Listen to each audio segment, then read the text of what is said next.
En el programa anterior de Terapia de Grupo... Bueno, Joaco, después de este momento tan emocionante... Mamá, por Dios. Que aproveche, fía, que aproveche. Gracias, susto. Les muñeques de Famosa se dirigen a Candás para ver al responsable y registrar la propiedad.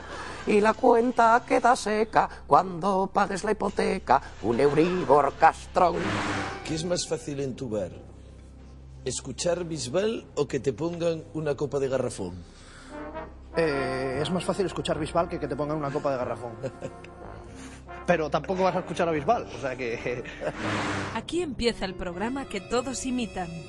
Son milenta perresón, milenta y poco más, pa' que el xixón vuelva a primera. Tirulirulirulín. ¿Qué pasará hoy en Terapia de Grupo?